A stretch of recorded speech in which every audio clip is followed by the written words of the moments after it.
Well, it's Christmas Eve, and wouldn't you know it, Vigano has dropped another letter that you will find interesting. So if you are a fan of Vigano, or at least to find what he has to say interesting, get ready. He has decided to chime in on the nativity scene from the Vatican, which I will say, as I said in the video that I released this morning, Pope Francis has come out and told people not to look at either. He didn't seem to like it either, which begs a lot of questions. But anyway, Archbishop Carlo Maria Vigano on the nativity scene. And Grege Relicto, Considerations on the Nativity Scene in St. Peter's Square, by Archbishop Carlo Maria Vigano. At the center of St. Peter's Square, a metallic tensile structure dominates the scene, hastily decorated with a tubular light, underneath which stand, disturbing as totems, a few horrible statues that no one endowed with common sense would dare to identify with the characters of the Nativity. The solemn background of the Vatican Basilica only serves to augment the abyss between the harmonious Renaissance architecture and the indecorous parade of anthropomorphic bowling pins. It matters little that these atrocious artifacts are the fruit of students from an obscure Abruzzo art institute. Whoever dared to put together this affront to the Nativity did so in an era that besides creating countless monstrosities of pseudo-art, did not know how to make anything beautiful or that merits to be preserved for posterity. Our museums and modern art galleries are overflowing with creations, installations, and provocations born from damaged minds that straddle the 60s and 70s, paintings that are impossible to look at, sculptures that cause disgust, works of which it is impossible to determine either their subject or their significance.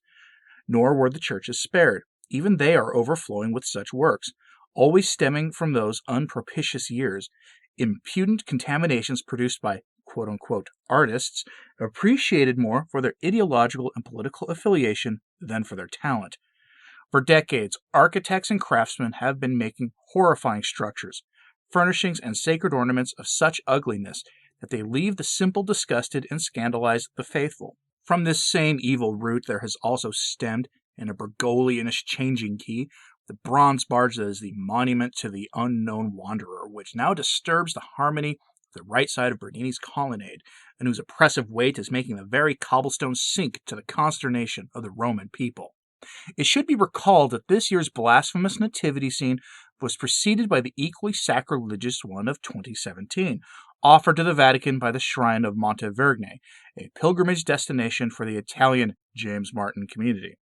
This anti-nativity scene, carefully planned and premeditated according to the dictates and doctrine of Pope Francis, was supposed to depict alleged works of mercy, a exposed man lying on the ground, a body with a dangling arm, the head of a prisoner, an archangel with a rainbow flower garland, and the cupola of St. Peter's shown in ruins.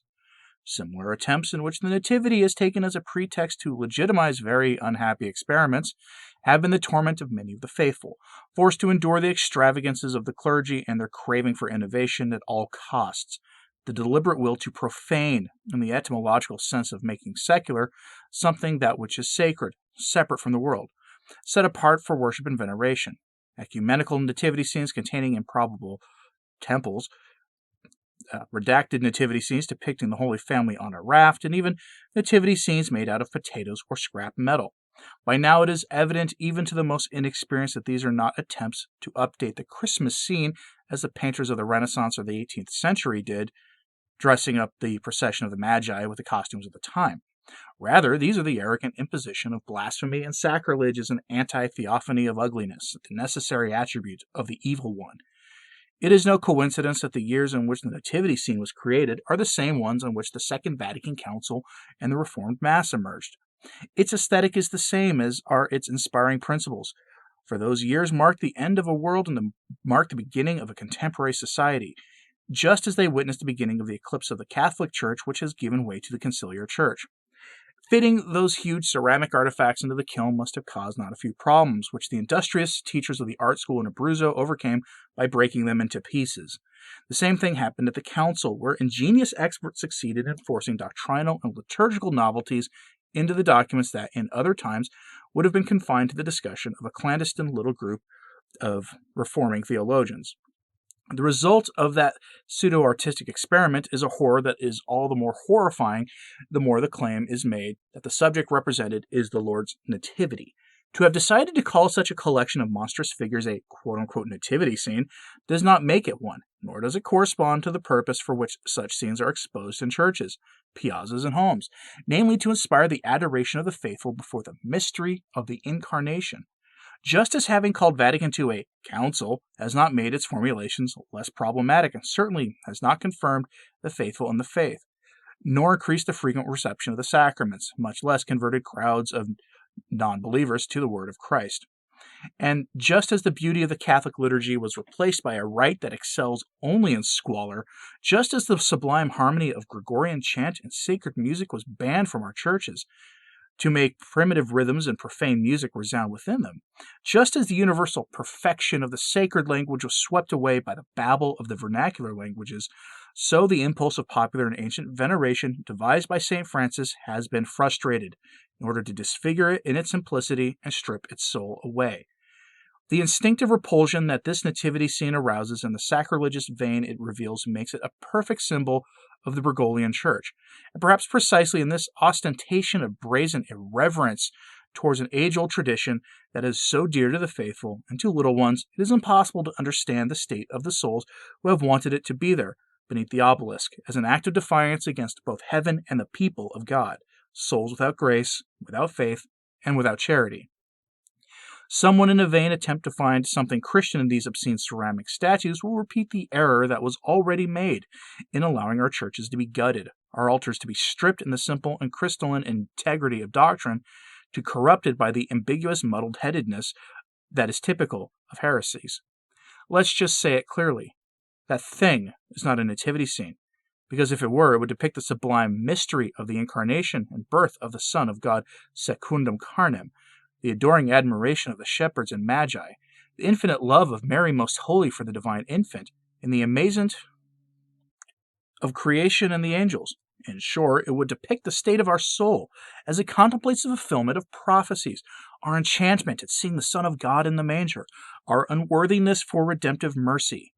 Instead, one becomes aware of, significantly, contempt for the popular piety, the rejection of a perennial model that recalls the eternal immutability of divine truth, and the insensibility of arid and dead souls before the majesty of the infant king and the bended knee of the magi. One becomes aware of the bleak grayness of death, the dark aspecticity of the machine, the darkness of eternal torment, and the jealous hatred of Herod, who sees his own power threatened by the salvific light of the infant king.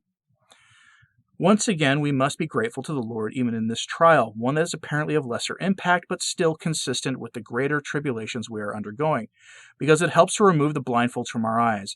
This irreverent monstrosity is the mark of the universalist movement to transcend all of humanity hoped for by the Novus Ordo Seclorum. It is the expression of apostasy, immorality, and vice, of ugliness erected as a model. And just like everything that is constructed by man's hands without God's blessing, indeed, against him, it is destined to perish, to disappear, and to crumble. And this will happen not because someone else will come to power who merely has different tastes and different sensibilities, but because beauty is the necessary handmaid of truth and goodness. Just as ugliness is the companion of lies and wickedness. Signed, Carlo Maria Vigano, Archbishop, the 23rd of December, 2020.